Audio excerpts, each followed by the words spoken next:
اور امام حسین علیہ السلام کا یہ جشن چل رہا ہے تاکہ مولانا موصوف کو پڑھنے میں آسانی رہے۔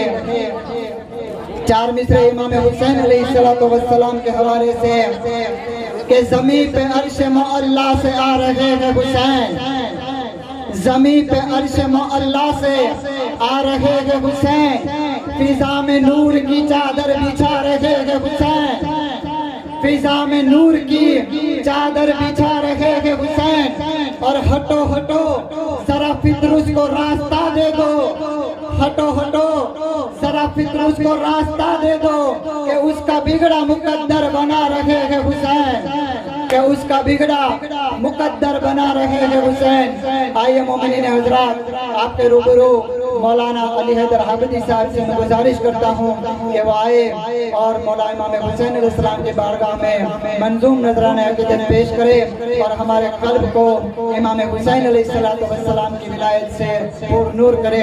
آپ تمام حضرات بلند ترین نعرہ صلوات کے ذریعے مولانا کا استقبال کریں۔ بر محمد و آل محمد صلی اللہ علیہ وسلم۔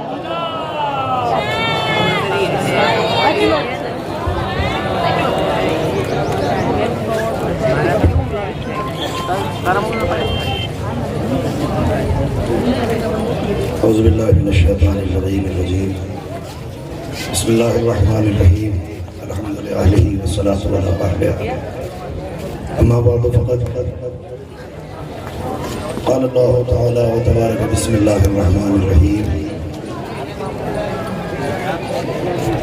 ومن يعمل مثقال ذرة خيرا يره ومن يعمل مثقال ذرة شرا يره۔ السلام علیکم۔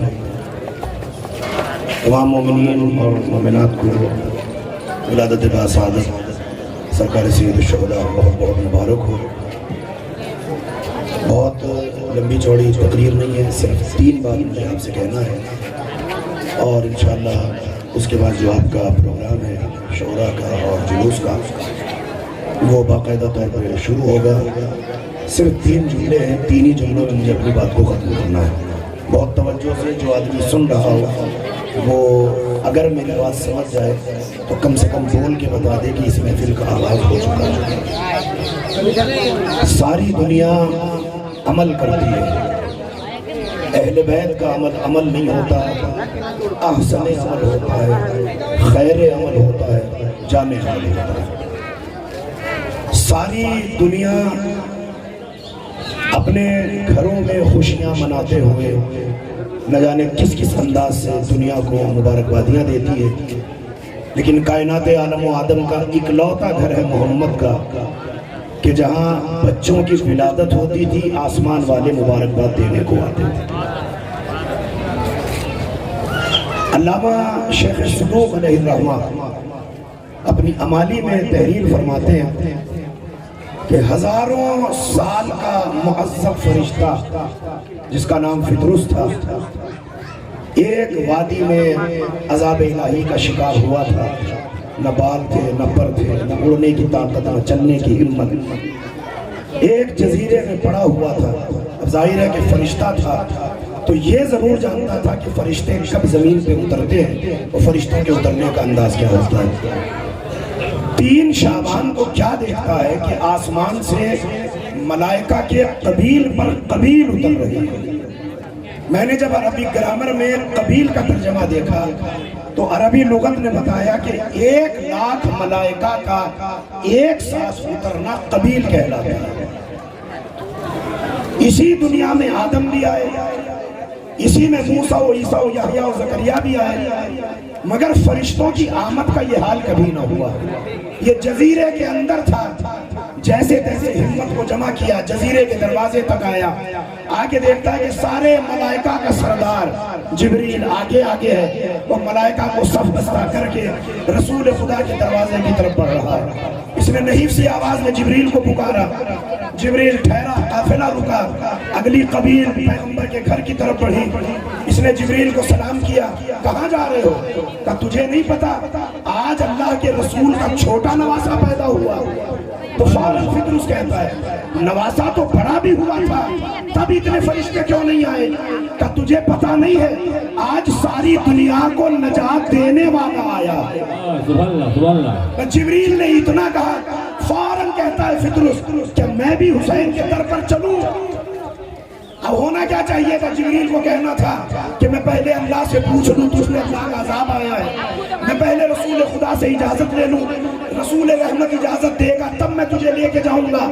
مگر جبریل جانتا تھا کہ آنے والی ذات اس کی ہے کہ گناہگار چاہے جتنا بڑا ہو حسین سے بڑا رحیم نہیں ہو سکتا۔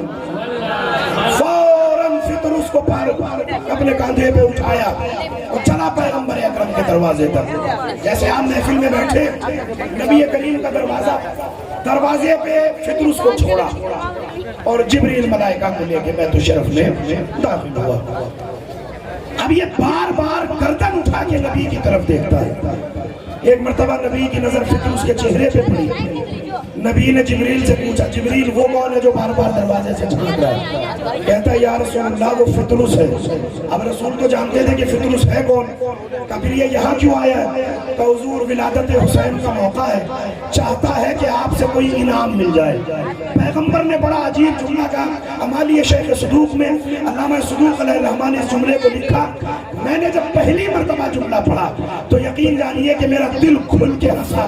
اب میں دیکھوں گا کہ آپ پہ اس کا کیا اثر ہوتا ہے۔ پیغمبر نے مسکرا کے کہا کہ یہ تو پرانا رواج ہے کہ جب بادشاہوں کے یہاں بچوں کی ولادت ہوتی ہے تو ذلیل لوگ انعام کے لالچ میں مبارکباد دینے چلے آتے ہیں۔ اندر لے کے جبریل گیا، فطرس کو لے کے اندر آیا، ایک طرف فطرس کو بٹھایا۔ پیغمبر نے پوچھا کیا چاہتا ہے؟ کہتا حضور 70,000 فرشتوں کا افسر اعلیٰ تھا، میرے پروں کی پرواز کا وہ عالم تھا کہ میں ایک کونے سے دوسرا کونا ایک لمحے میں گزر جاتا تھا۔ کہ چاہتا کیا ہے؟ کہ نہ وہ بڑا عہدہ ملے نہ وہ پرواز ملے، کم سے کم اتنا ہو جائے کہ مجھے بالوں پر مل جائے۔ آپ نے سنا، میں نے پڑھ دیا، لیکن کبھی اس جملے پہ آپ نے غور فرمایا؟ محفلیں تو ہزاروں سال سے ہو رہی ہیں، سینکڑوں سال سے جشن ولادت منایا جا رہا ہے، مگر ایک لمحے سوچئے فطرس پہ عذاب کس کا تھا؟ خدا کا۔ تو نبی کو اللہ سے پوچھنا چاہیے تھا، عذاب ہٹا دوں، بالوں پر دے دوں، اور خود بھی نہیں دیے۔ ایک جملہ ارشاد فرماتے ہیں قُلْ لَهُ أَن يَمْسَحَ جَنَاحَيْهِ بِمَهْدِ الْحُسَيْنِ، جا کے اس سے کہہ دے اپنے آپ کو حسین کے گہوارے سے مس کر دے۔ فطرس گھستا ہوا گہوارے حسینی کے قریب آیا، اپنے کو مس کیا، فوراً بالوں پر مل گئے۔ ہاتھ جوڑ کے کہوں گا اے اللہ کے رسول، حسین کا ہاتھ کیوں نہیں لگوایا؟ کہ ہاتھ لگوا دیتا، مگر 14ویں صدی میں جب تجھے وہابی ستاتے، علم سے کیوں مانگ رہا ہے، تعزیے سے کیوں مانگ رہا ہے؟ تو راستہ کہاں سے بنتا؟ گہوارے کو چھو بالوں پر لے لے۔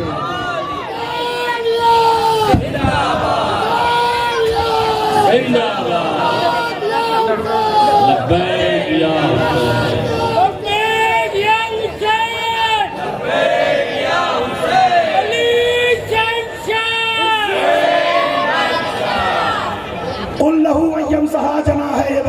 حسین، اب دیکھیں حقیقت اپنی جگہ ہوتی ہے، میرا کام ہے کہ کوئی ایک نیا گوشہ آپ کے ذہنوں تک پہنچانا۔ گوشے کا اشارہ میں نے کر دیا، آخر تک آپ پہنچنے کی کوشش کیجئے۔ آج تک ہوتا کیا تھا؟ جناب نوح تبلیغ دین کو نکلتے تھے، ساری قوم پتھر مارتی تھی، جنوں پتھروں میں دب جاتے تھے، بدن پہ زخم ہوتے تھے، شام ڈھلے جبریل آتا تھا، آ کے پتھر ہٹاتا تھا، اپنا پر لگاتا تھا، نوح کو شفا دیتا تھا۔ یہ ہوتا رہا نبوتوں کے ساتھ، نبوت پریشان ہوئی، نبوت زخمی ہوئی، فرشتہ شفا دیتا رہا۔ مگر آج اگر فرشتے کو شفا چاہیے تو کہاں جائے؟ اچھا دیکھیں، فطرس کو عذاب دیا تھا اللہ نے، نوح کو پتھر مارے تھے لوگوں نے، تو دونوں میں بڑا فرق ہے۔ حسین نے پر دے کے بتا دیا کہ جو آتے ہی معذب الہی کو عذاب سے آزاد کر دے تو وہ اپنے چاہنے والوں کو جہنم سے کیسے آزاد نہ کرے گا۔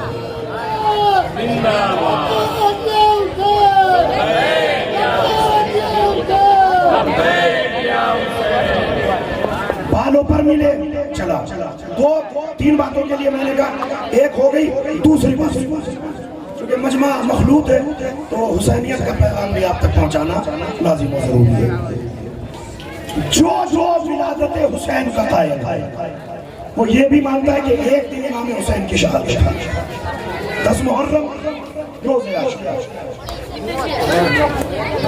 عاشورے کی تاریخ لکھنے والے سارے مورخین نے لکھا کہ جب جنگ مغلوبہ ہوئی، صبح کی جنگ کا آغاز ہوا تو سارے علماء نے لکھا جنگ مغلوبہ۔ مغلوبہ بنا ہے غلبے سے، غلبہ کہتے ہیں کسی کا غالب آ جاتا ہے۔ اور یہ جنگ مغلوبہ کیوں کہی گئی؟ چونکہ حسین کے 35 اصحاب ایک حملے میں شہید ہوئے، یہی کہا جاتا ہے۔ بہت توجہ سے سنیے گا، آخری پیغام، اور میں یہاں سے محفل کو ختم کر رہا ہوں۔ حسین کے لشکر پہ حملہ ہوا، 35 شہید ہو گئے، حسین کی اس جنگ میں مغلوب ہو گئے۔ سارے مورخین نے جنگ مغلوبہ کے نام سے لکھ دیا، تاریخوں میں ہے، پڑھا جاتا ہے، ہمارے یہاں صبح عاشور اس زمانے سے مجلسیں ہوتی ہیں۔ میرا سوال آپ سے، جنگ کے معنی کیا ہے؟ جب دونوں لشکر آمنے سامنے ہوں، ان کے ہاتھوں میں بھی تلوار، ان کے ہاتھوں میں بھی تلوار، ان کے پاس بھی نیزہ، ان کے پاس بھی نیزہ، یہ بھی لڑنے پر تیار، وہ بھی لڑنے پر تیار، ایک لشکر غالب آ جائے، ایک مارا جائے، اسے کہا جائے گا جنگ مغلوبہ۔ مگر لشکر حسین کر کیا رہا تھا؟ جس نے آج تک پوری زندگی میں حسین کا ماتم کیا، اور جو یہ مانتا ہے حسین کربلا میں ہارے نہیں جیتے ہیں، اس کے لیے جملہ پڑھ رہا ہوں۔ تو جنگ تو تب ہوتی کہ جب لشکر حسین لڑتا، مگر لشکر حسین کر کیا رہا تھا؟ نماز صبح ادا کر رہا تھا۔ حسین کا لشکر نماز پڑھ رہا تھا، جنگ نہیں کر رہا تھا۔ نمازیوں پر تیر برسایا گیا، 35 مارے گئے۔ آج کے بعد یہ نہ کہنا کہ جنگ مغلوبہ تھی، اما جنگ تو تب ہوتی جب دونوں لڑتے۔ اب کربلا میں 2 معاملے دیکھے گئے، لشکر حسینی نماز پڑھ رہا تھا، لشکر یزید حسینیوں پر تیر برسا رہا تھا۔ 1400 برس پہلے حسین نے فیصلہ کر دیا، جو جہاں نماز پڑھے وہ حسینی ہے، اور جو نمازیوں پر گولیاں چلائے، بم برسائے،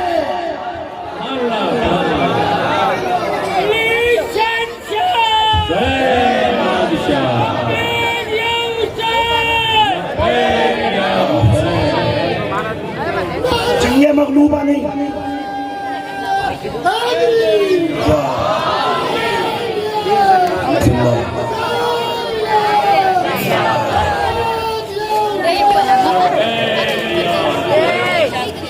پچھلے 5-6 دن سے دیکھ رہا ہوں چاچا کو نعرہ لگانے میں پوری طاقت لگا دیتے ہیں، مگر قوم نعرے میں ساتھ، لیکن جسے نعرہ لگانے کی عادت نہیں ہے یا نعرے کا جواب دینے کی عادت نہیں ہے، وہ آدمی یہ اچھی طرح سے سوچ لے کہ مرنے سے لے کر قیامت میں اٹھائے جانے تک ہر لمحے آپ کو اس نعرے کی ضرورت پڑے گی۔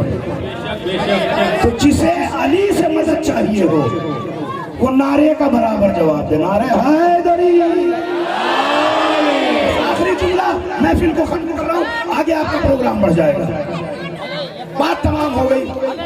ہمارے ایک دوست ہے پاکستان میں، محمد نبی سلطانی، اہل سنت ہے اور بہت بہترین خطیب، زبردست خطیب، ماشاءاللہ ساری مجالس ان کی یوٹیوب پہ ہیں، کبھی اتفاق ہو تو دیکھیے گا۔ محمد نبی سلطانی ینگ ذاکر ہے، بڑا بہترین پڑھنے والا، اہل سنت سے ماشاءاللہ اچھے خاصی داڑھی ہے۔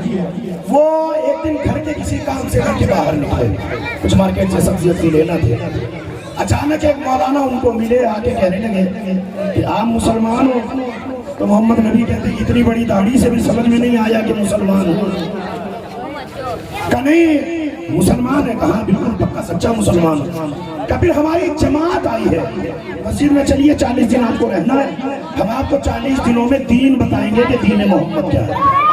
تو محمد نبی سلطانی نے کہا کہ بھیا 40 دن کا وقت میرے پاس نہیں ہے، منٹوں میں بتاؤ کہ تمہارے نبی کا دین کیا ہے۔ ان کا جو لانے میں نبی کو 23 سال لگے ہو، اسے ہم 2-3 منٹ میں آپ کو کیسے بتائیں کہ وہ پیغمبر کا دین کیا ہے۔ کہا چاہے کام کیجئے 1 مہینہ مسجد میں رہی ہونے کا مہینے کا بھی ٹائم نہیں، کہ 20 دن 10 دن 5 دن 1 ہفتہ کا بالکل ٹائم نہیں، 1 منٹ میں بتاؤ کہ تمہارا دین کیا ہے۔ انہوں نے کہا جی دنیا میں کوئی نہیں بتا سکتا کہ 1 منٹ میں محمد کا دین کیا ہے۔ محمد نبی نے کہا اگر کوئی نہیں بتا سکتا تو چل میری انگلی پکڑ، پاکستان کو چھوڑ، ہندوستان آ، سرزمین اجمیر پہ پہنچ، وہاں ایک خواجہ لیٹا ہوا ہے، اس نے 1 سیکنڈ میں بتا دیا کہ دین کیا ہے۔ اب میں شعر پڑھوں گا نہیں، آپ آگے پڑھتے چلے جائیے گا۔ شاہ است حسین، بادشاہ است حسین، دین است حسین۔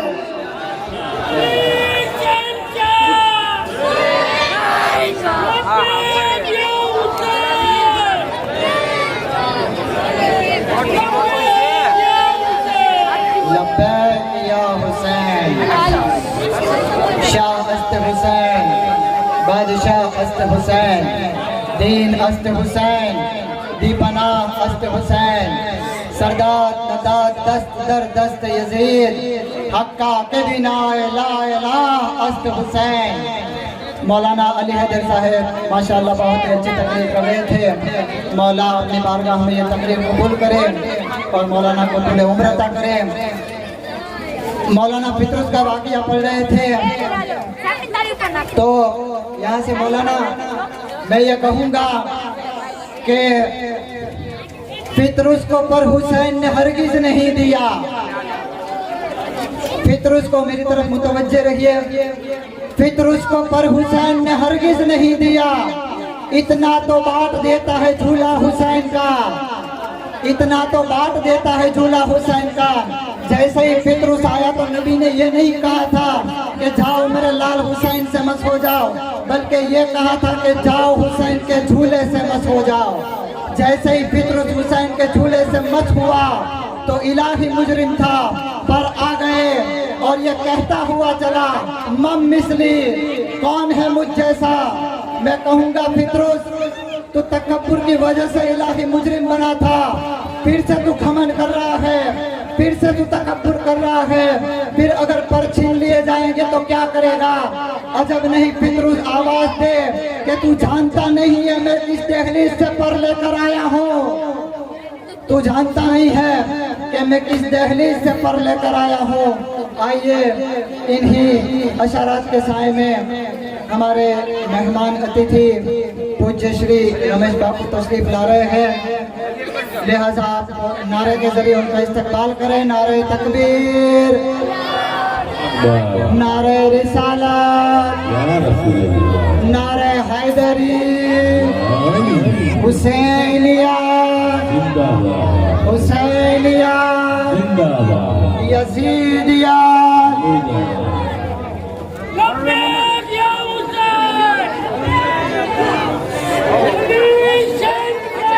حسین بادشاہ،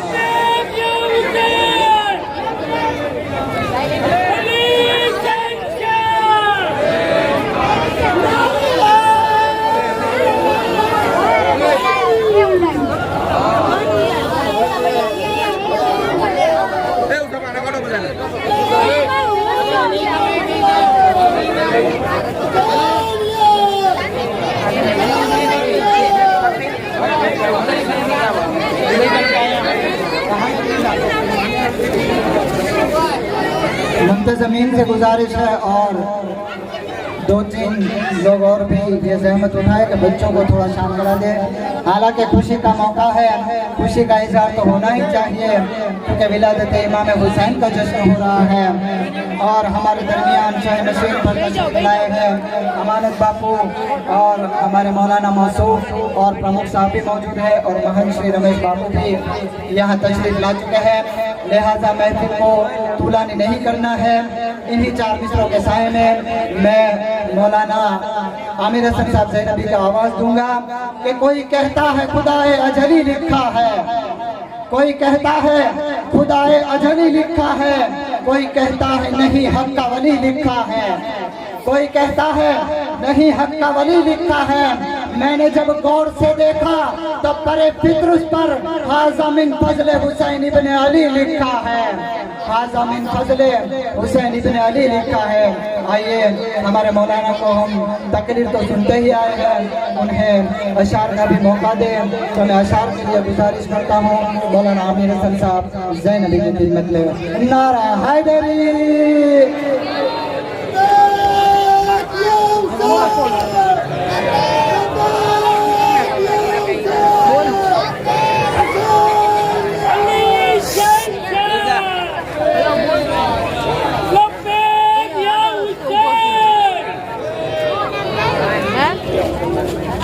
السلام علیکم۔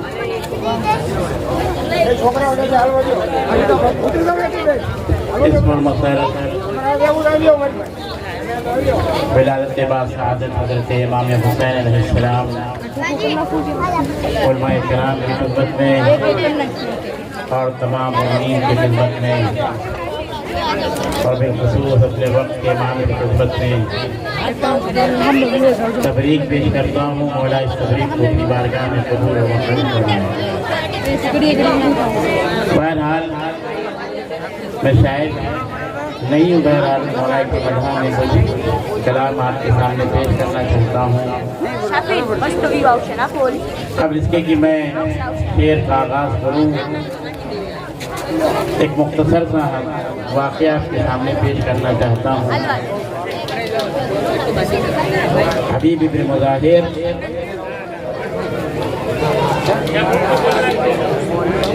کے سلسلے میں ہے کہ چاہے فرش امام حسین ہو یا محفل حضرت امام حسین ہو، فرش پہ بیٹھنے کا ثواب بہت زیادہ ہے، کیونکہ حبیب ابن مظاہر کی بھی خواہش یہی تھی کہ ہمیں دوبارہ زندہ کیا جائے اور ہم فرش مجلس پر بیٹھیں یا محفل امام حسین کی فرش پر بیٹھیں۔ تو تمام مومنین کرام سے بدستہ عذر گزارش ہے کہ وہ بیٹھ جائیں تاکہ کسی کو پریشانی نہ ہو سکے۔ صلوات پر محمد و آل محمد۔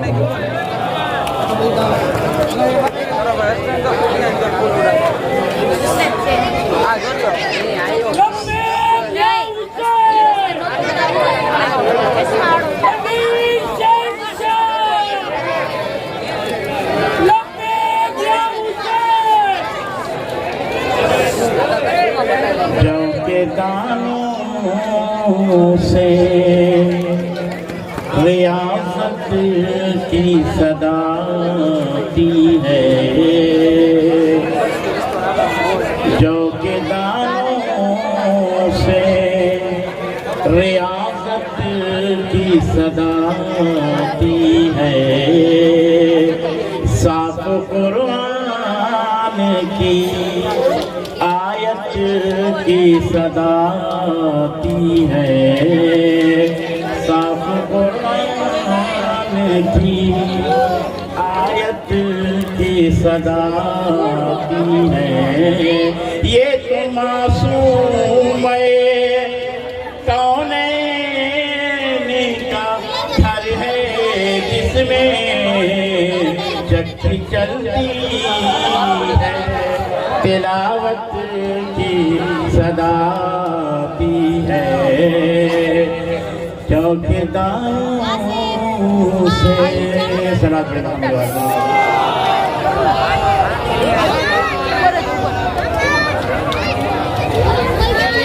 چار مصری جناب زینب صلی اللہ علیہ وسلم چادر تھی تو نام بھی عباس کا چادر تھی تو نام بھی عباس کا لیا، چہرے کو اپنے بالوں سے بالکل چھپا لیا، اگر وہ بلال شاہ کی ہمشیر نے ظفر بے پردہ ہو کے دین کا پردہ بچا لیا، بے بے پردہ ہو کے دین کا پردہ بتا صلوات پہ محمد وعلی محمد پر